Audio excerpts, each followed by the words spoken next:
Bom dia a todos, meu nome é Matheus Cross e eu vou apresentar o trabalho nominado Verificação Estrutural do Elemento Principal de um Carregador de Navios, orientado pelo professor Inácio Turriossi.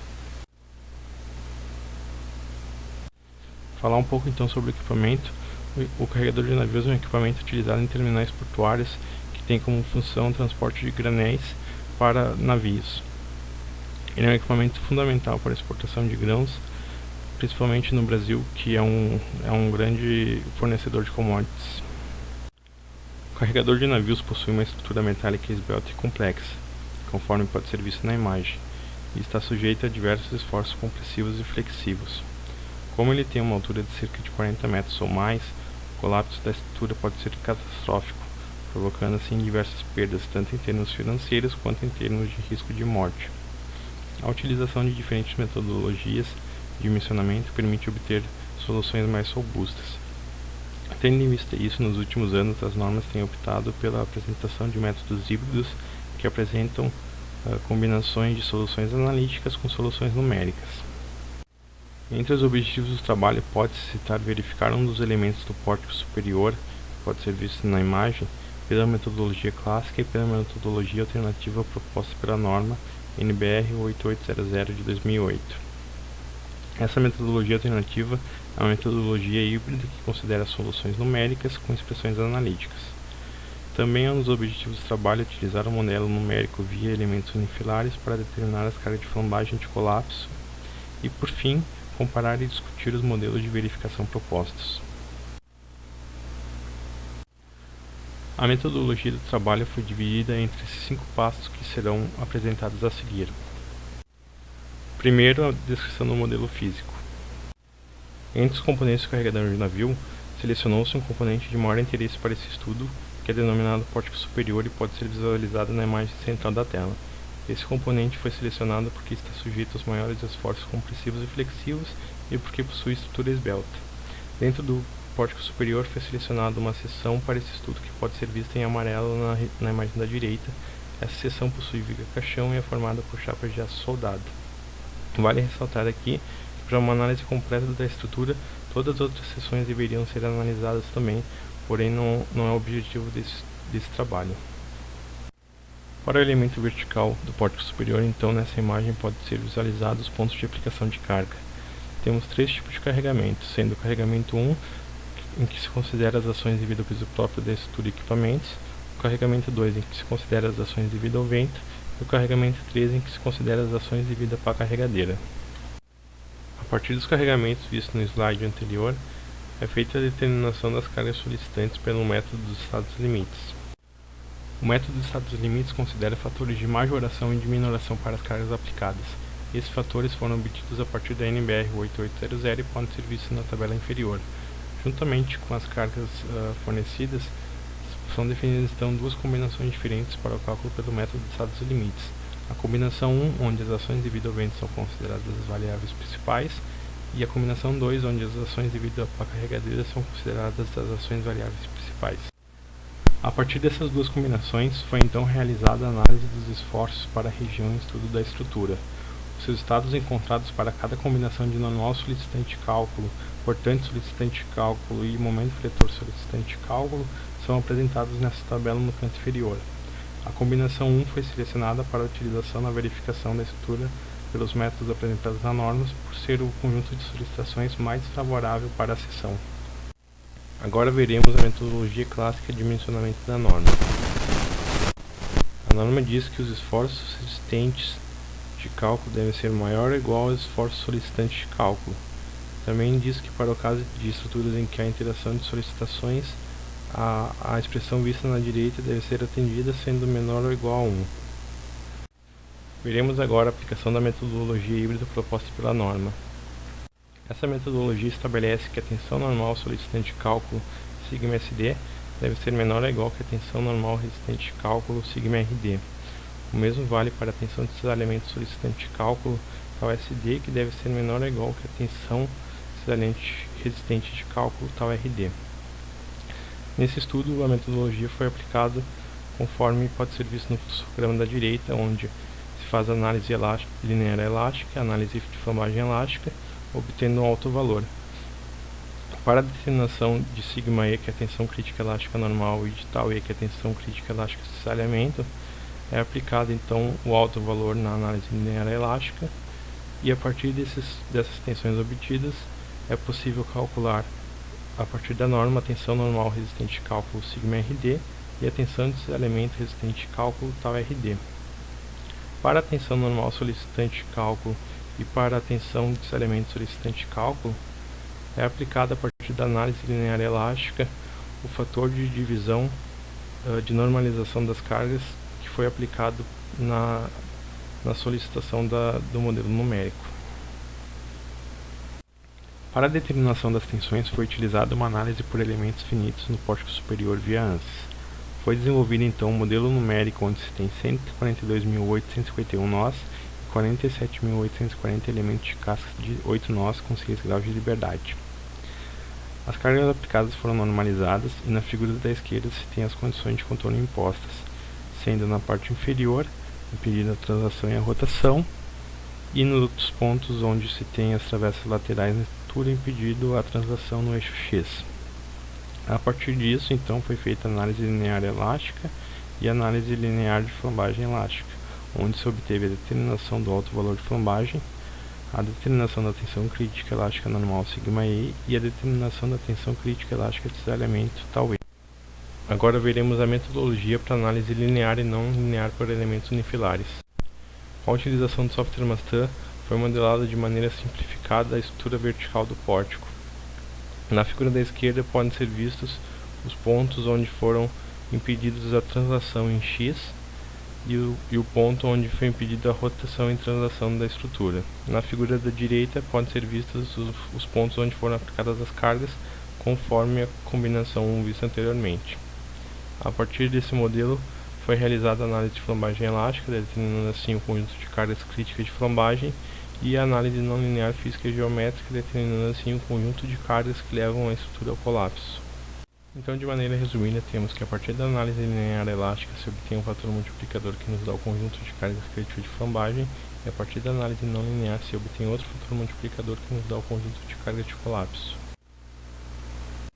Veremos então a apresentação dos resultados para a metodologia clássica e para a metodologia híbrida da norma, e para análise linear e não linear por elementos unifilares. Começando então para a apresentação dos resultados para a metodologia clássica da norma. Para a determinação do esforço normal resistente de cálculo, verifica-se a seção em estudo vista em amarelo na figura da direita para a flambagem no eixo de maior inércia e para a flambagem no eixo de menor inércia. Na figura da esquerda é possível notar que a estrutura do pórtico superior possui travamentos laterais nessa região, mudando assim o coeficiente de flambagem e o comprimento de flambagem conforme o eixo a ser analisado. Com essas considerações, calcula-se então a força axial de flambagem elástica NE para os dois casos, e o menor valor encontrado foi selecionado para o cálculo da força normal resistente de cálculo, destacado em verde. Para a determinação do esforço cortante resistente de cálculo VRD, calculou-se o índice de esbeltez lambda, o índice de esbeltez correspondente à plastificação lambda P e o índice de esbeltez correspondente ao índice de escoamento lambda R.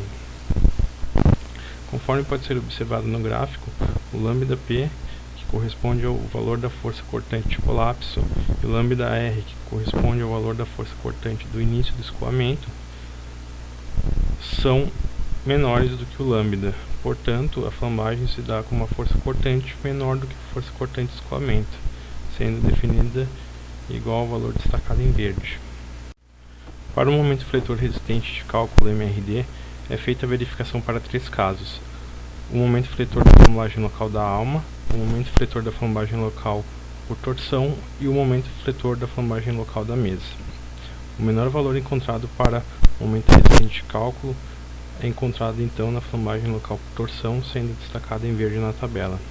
Na figura é possível observar que o lambda é consideravelmente menor que o lambda P, então a flambagem ocorre após o ponto de plastificação da estrutura. Veremos agora os resultados para a metodologia híbrida da norma.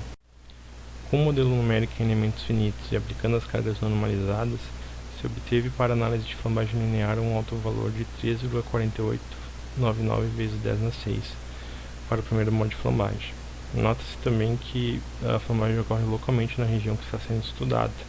Portanto, define-se que as tensões utilizadas para esse estudo pelo método híbrido serão as mínimas normais e as máximas cortantes obtidas nessa região onde ocorre a flambagem local.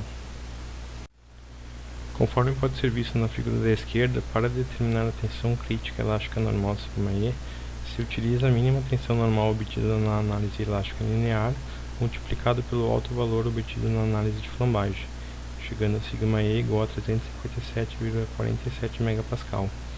Para a tensão crítica elástica saliente τe, é feito então um procedimento similar, conforme pode ser visto na figura da direita, considerando-se a máxima cortante na região, multiplicado pelo alto valor obtido, chegando-se a 68 MPa.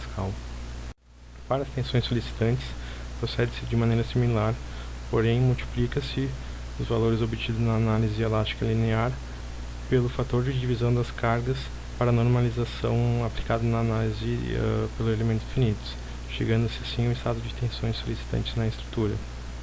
A tensão normal solicitante é 167 MPa e a tensão saliente solicitante é 32 MPa. Por fim, são apresentados os resultados para análise linear e não linear por elementos unifilares. Para a análise de flambagem linear do modelo numérico desenvolvido no Mastan, onde foram aplicadas as cargas da combinação 1, obtém-se um alto valor de 37,9, que então, multiplicado pelas cargas solicitantes na região em estudo, nos dá a configuração de carga para flambagem elástica. Também é possível observar na imagem da esquerda o primeiro modo de flambagem para análise feita. Para a análise não linear pelo Mastan, multiplicou-se as cargas vistas na combinação 1 por 50 vezes, de maneira que elas fiquem maiores do que as cargas de colapso. O resultado da análise linear é apresentado nas duas figuras, sendo a primeira a vista frontal e a segunda a vista lateral. Como a análise não linear pelo Mastan é feita de maneira incremental, o fator de 0,653 representa o ponto de aplicação de carga em que ocorre o colapso. Então, multiplicando esse valor pelas cargas solicitantes na região em estudo e por 50, chega-se ao conjunto de cargas que leva a estrutura ao colapso. Como há interação de carregamentos na estrutura, considerando o método clássico, é utilizada então a equação da esquerda, que nos dá um fator de interação de 0,95. Para comparação com esse fator do método clássico, foi definido então, através do método híbrido, um fator que considera as tensões mais solicitantes, que no caso é a tensão compressiva normal. Então, tendo uma tensão solicitante de 167 e uma tensão resistente de 170, chega-se a um fator de 0,98. Então, nota-se que esses fatores estão bem próximos, estão bem similares. Na tabela abaixo são apresentadas as cargas críticas de flambagem e as cargas de colapso, que foram calculadas anteriormente, com exceção do momento fletor para a NBR 8800, já que nesse caso o colapso ocorre antes da flambagem. Então foi necessário utilizar uma outra expressão que é definida na norma, onde chega-se ao valor de 973.000 kN. Os resultados obtidos na análise utilizando o Mastan apresentaram uma certa divergência se comparados aos resultados do método clássico da norma. Isso ocorre porque no Mastan não é considerada a flambagem local e que ocorre na estrutura, e isso é determinante para o método clássico da norma. A partir das duas análises seguindo as metodologias da NBR 8800, uma utilizando soluções analíticas e a outra utilizando soluções analíticas e numéricas, foi possível concluir que a metodologia híbrida da norma apresenta resultados coerentes com a metodologia clássica, ao mesmo tempo que sua aplicação se mostrou mais simples, principalmente quando se considera geometrias complexas. Por outro lado, a determinação do modo de flambagem a ser considerado não é trivial, principalmente quando ocorre flambagem local nos elementos solicitados. Uma análise mais trivial ocorreria caso houvesse apenas flambagem global. Os resultados obtidos via Mastan apresentaram divergências, porque esse modelo não considera a interação da flambagem local que ocorre na mesa e na alma do elemento vertical avaliado. Como sugestões para trabalhos futuros, se tem realizar a análise não linear física e geométrica por elementos finitos, a verificação de todas as seções da estrutura pelo método clássico da norma e a comparação entre o método clássico e o método híbrido utilizando outras estruturas com diferentes tipos de solicitações. Muito obrigado pela atenção de todos.